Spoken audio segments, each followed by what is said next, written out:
আল্লাহ তাআলা বলছেন, আর আমি তাদের আমলের দিকে ধাবিত হব, অগ্রসর হব, অতঃপর তাদের আমলগুলিকে ধুলায় কণায় ধূসরিত করে ফেলব। কাদের আমল? আল্লাহ তাআলা অন্য আয়াতে এর ব্যাখ্যা করেছেন। সম্মানিত উপস্থিতি, শিরক হচ্ছে পৃথিবীর সবচেয়ে বড় মহাপাপ। পৃথিবীতে যত পাপ রয়েছে তার মধ্যে সবচেয়ে বড় পাপ হচ্ছে আল্লাহর সাথে অংশীদার করা। এটা হচ্ছে সবচেয়ে জঘন্যতম পাপ, যার অন্য কোনো ক্ষমতা নেই। সম্মানিত উপস্থিতি, রাসূলুল্লাহ সাল্লাল্লাহু আলাইহি সাল্লামকে আল্লাহ সুবহানাহু ওয়া তাআলা বলছেন, হে মুহাম্মদ সাল্লাল্লাহু আলাইহি সাল্লাম, আপনি তাদেরকে বলে দিন, সূরা কাহাফের 103 এবং 4 নম্বর আয়াতে বলছেন, কুল, হে নবী আপনি বলুন, হাল নুনাব্বিউকুম বিল আখসারিনা আমালা, যে আমি তোমাদেরকে কি বলে দেব, হাল নুনাব্বিউকুম বিল আখসারিনা আমালা, তোমাদের মধ্যে সবচেয়ে বেশি ক্ষতিগ্রস্ত কে বা কারা? আল্লাযীনা দাল্লা সাইয়ুম ফিল হায়াতিদ দুনিয়া, যাদের আমলগুলি দুনিয়াতে শেষ, যারা দুনিয়াতে আমল করেছেন দুনিয়াতে শেষ, এগুলি আর পরকালের মাঠে টিকবে না, এমন লোকদের সন্ধানকে আমি বলবো না?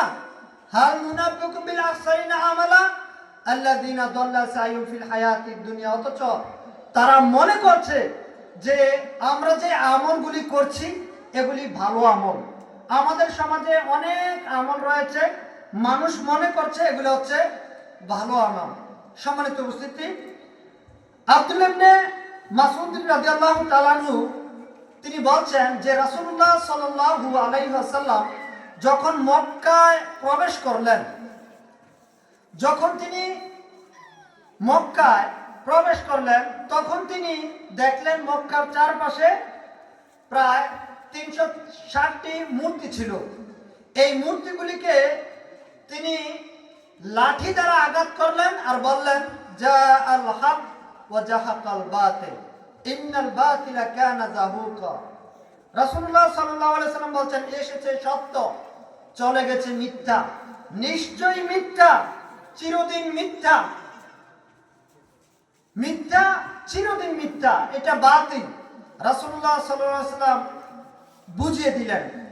রাসূলুল্লাহ সাল্লাল্লাহু আলাইহি সাল্লামের ভাষা বোঝা যাচ্ছে যে ছবি মূর্তি এগুলি হচ্ছে শিরকের উৎস। আমাদের সমাজে অনেক মানুষে অনেক বড় বড় আলেমের ছবি পর্যন্ত ঘরের মধ্যে বিভিন্ন জায়গার মধ্যে লটকিয়ে রাখে, কিন্তু রাসূল মুহাম্মদ সাল্লাল্লাহু আলাইহি সাল্লাম তার ভাষায় বোঝা যাচ্ছে যে ছবি মূর্তি হচ্ছে শিরকের উৎস। তিনি বলছেন আলী রাদিয়াল্লাহু তাআলা আনহুকে যে লা তাদাউ সূরাতান ইল্লা তামাসসাহা ওয়ালা কবরান মুশরিফান ইল্লা সাওয়াইতা। তিনি বলছেন, আলী তুমি ছাড়বে না কোনো উঁচু কবর, সবগুলিকে ভেঙে সমান করে দাও, এবং ছাড়বে না কোনো ছবি মূর্তি, সবগুলিকে তুমি ভেঙে খান খান করে দাও, চৌচির করে দাও। তাহলে বোঝা যাচ্ছে যে ছবি মূর্তি এবং উঁচু কবর এগুলি সম্পর্কে রাসূল মুহাম্মদ সাল্লাল্লাহু আলাইহি সাল্লাম বলছেন এগুলো হচ্ছে শিরকের উৎস, এগুলোকে ভেঙে চৌচির করতে হবে, খান খান করে দিতে হবে। সম্মানিত উপস্থিতি, আমাদের মাথার উপরে যে সমস্ত ছবিগুলি বিভিন্ন জায়গাতে আমরা লটকিয়ে রাখি, ফুলের মালা দিয়ে ঘরের মধ্যে ছবি সামনে রেখে অনেকে সালাত আদায় করছে। এই যে ছবিগুলি দিয়ে আপনি সালাত আদায় করছেন, রাসূলুল্লাহ সাল্লাল্লাহু আলাইহি সাল্লাম এই ছবি মূর্তি যে ঘরে থাকবে ওই ঘরে তিনি বলছেন মালায়েকা তথা আল্লাহর ফেরেশতারা প্রবেশই করে না। যেই ঘরে ছবি মূর্তি থাকবে ওই ঘরে রহমতের ফেরেশতাই প্রবেশ করে না। তাহলে আপনি ছবি মূর্তি দিয়ে কিভাবে সালাত আদায় করছেন?